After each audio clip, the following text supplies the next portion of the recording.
Hey guys, welcome to Rifleman Reloaded. We're at the range today. We're shooting an 8mm Mauser. So stay tuned. We're gonna have some fun today. Today we're going to be discussing the Spanish Mauser M43. It's a very, very unique gun. It's pretty much the clone of the Kar 98K. A little history about this. This rifle was manufactured in 1948, but it has an M43 style.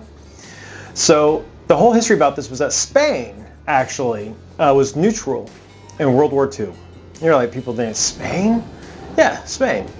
So the whole deal with this is the fact that Spain wanted to remain neutral, but they wanted a universal round. And that universal round in Europe at the time was the 8mm from Germany. So we want a new rifle. We want to get away from the 7mm. We want to go to an 8mm, which is technically like 7.92, but we round up 8mm. So we'll do it.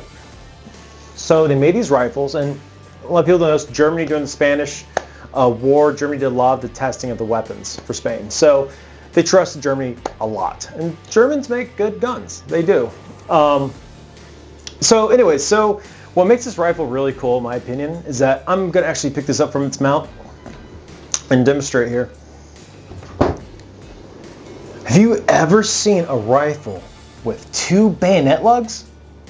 Neither have I. So the whole purpose of this multi-bayonet system was, no, it's not so you can mount 2 bayonets to the rifle. What it was done, it was so they can use their old rifle bayonets, which I think was the 1896, and they could also use the modern bayonet that was out for this rifle. So what else? We shot it today. We put a couple rounds through it. It kicks. It has a little power behind it.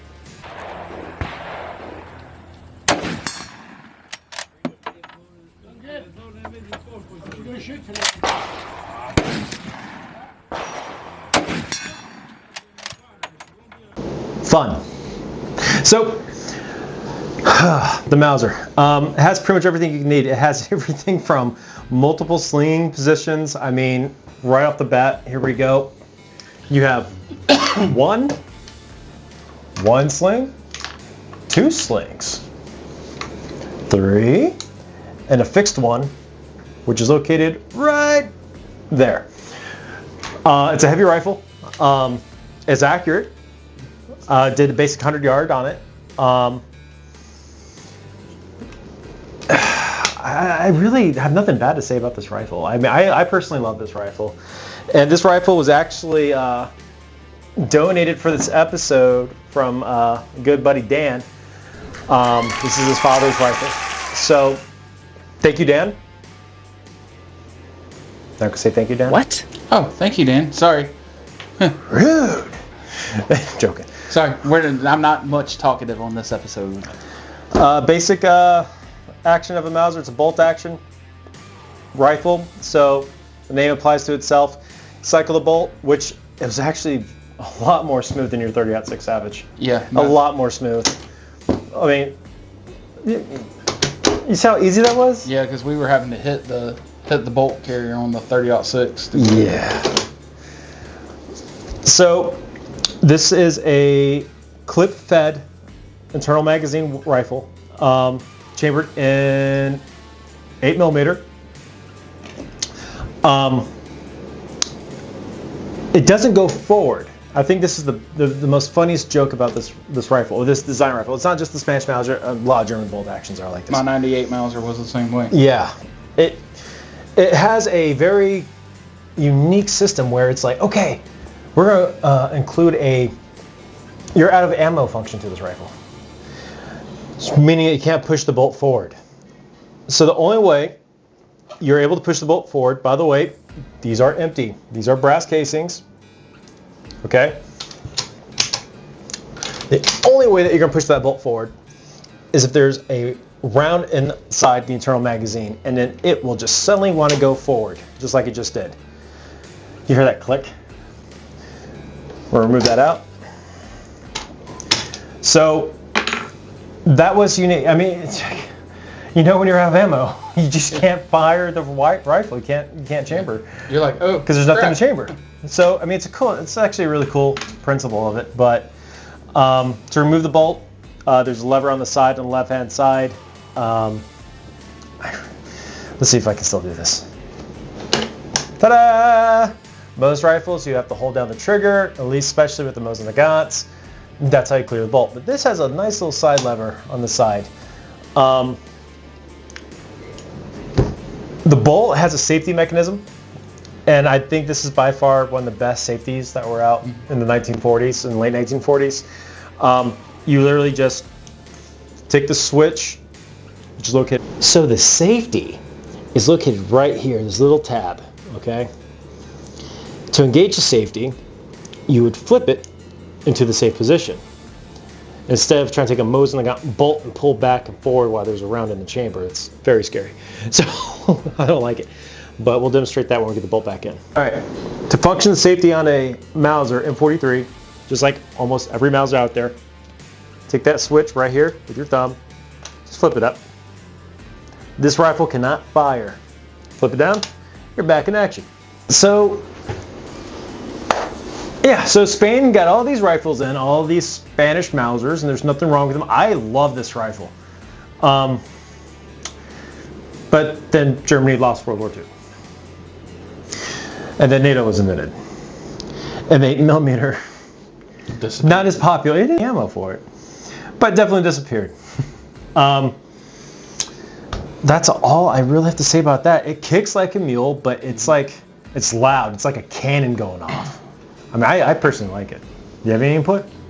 Yeah, I mean, I've had one before. They're very, very, very, very, very interesting guns to shoot because they are really. They got a little kick to them because you got to remember back in the day, like the newer rifles, they don't know what the butt plate. All they have is a butt plate. Like the rifles nowadays, we have Cushion. We have Rubber. padding and rubber to take the impact of the shooting. Back in the day, they didn't have that. They just walked around with a sore shoulder all the time. Yeah. No, it was definitely it was a fun gun to shoot. I'm very honored I was able to shoot it today. Honored again, shooting this episode. The only thing that I would like, I want this rifle. I mean, it's a beautiful rifle. It hit its target at 100 yards. I mean, if you're going to engage, it's going to be a minimum. I mean, it's the average, 100 yards? Yeah. Especially in World War II. So, it'll hit its target. It's reliable. I did not have any misfeed. I did not have a double feed. I mean, it was. Every shot fired and every shot counted. Yeah. I mean, it was a darn good rifle. And the ammunition that we used, which was also given to us by Dan, is it's older. It's not modern.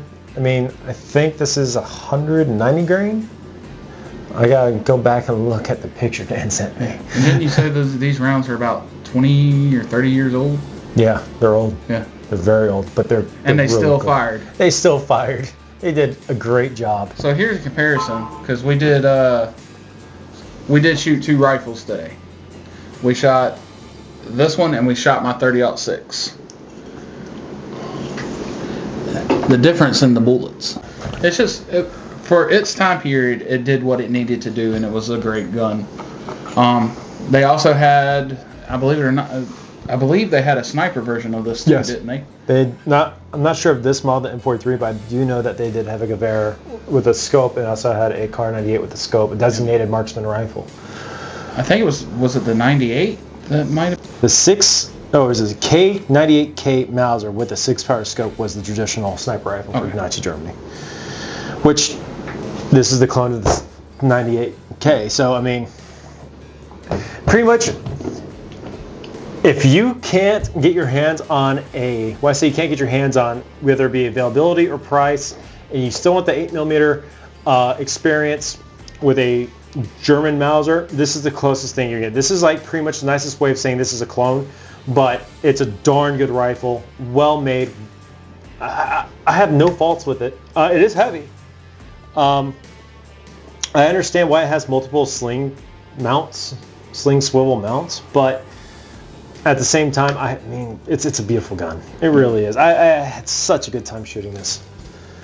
But yeah. Mm-hmm. And the nice thing about it is, if you run out of ammo, you can use that thing as a bat.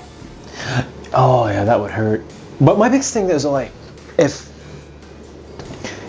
it's just I can't explain it. It's like I fired Mosins, I fired World War II rifles before, like the M1 Garand, but this one just has a unique taste. It's just like a unique feeling. I don't know what it is, but it was a great time today at the range. And a new kind of sneak peek episode. I don't know. What do you want to do? You want to do your toy you just bought, or did you want to do the 30-06 next? So, just bought today. I finally got me one of my dream guns. I finally got me a 1911. I thought I was gonna say High Point. That's gonna be in a future episode, but I think next episode we're gonna have the 30-06, the Savage 30-06 that access that I have. We had fun today. I could only take about 4 shots because I got a bad shoulder. So Zach was trying to help me a little bit. 220 grains. Yes. 220 grains. This guy told me it was like 180. Just 220. I can't help it. I like to party. Yeah, for 4 times and you stop. Usually when someone's at a gun range, you're like, hey, you want to fire this gun? You're like, either what's wrong with the gun or what's that gun packing? Yeah. What payload are you delivering out to that field right now? Because that was a wake-up call. I mean, that woke you up quicker than coffee. I mean, this was loud. This was a very loud firing, but it was so cool. I mean, it sounded like a freaking cannon. I loved it. The 30-06 had a lot more poof. It bounces on a bipod. But anyways, we'll wrap up this M43. Great rifle, very simplistic, very nice. If you want to know more about the M43, please drop us a comment. We'll love to talk more about this. We try to keep these episodes in under 15 minutes. That way, you don't get bored with us. You don't get bored with this, and you can go do your normal family things or your whatever you want to go do. But definitely, I would put this in my top 5 of 1940 rifles. This one was manufactured in 1948, bears the Spain Armory mark. This one has not been converted. 8mm is not around to shy away from. It's a very, I mean, the M1 Garand was nothing compared to this. It was nothing. M1 Garand was like a push. You know what I mean? When you fired, this was like, I'm awake. It had some girth in it. Oh yeah. It had girth. It had plenty of girth. But yeah, if you want to pick one up. Make sure it bears the caliber marking on the receiver. A lot of these that were imported have been rechambered in 308. This one's standard 8mm. That's why I love this. It hasn't been touched, Will. That's about all we got for you. Just check the receiver. Make sure this is 8mm. Well, technically say like 7.9. Yeah. If it says 7.62 by 51, that's 308 NATO. Always gun safety. Always know what caliber you're shooting. You don't want a catastrophic malfunction or problem that can result in your life or your safety, or safety of others too. Thank you for watching Rifle from the Reload. We'll be back in the next episode where we're going to be discussing the 30-06 Savage. Yep. Can't wait. It's going to be fun. It's going to be savage, as they say. I had a Savage rifle. I thought they were great rifles. Theirs is just... Redunculous. Yeah, redunculous is a nice way of saying it. Catch you guys next time. Peace out. Peace. Kick the stand and the camera turns on. It's like fucking witchcraft. I'm awake. It had some girth in it.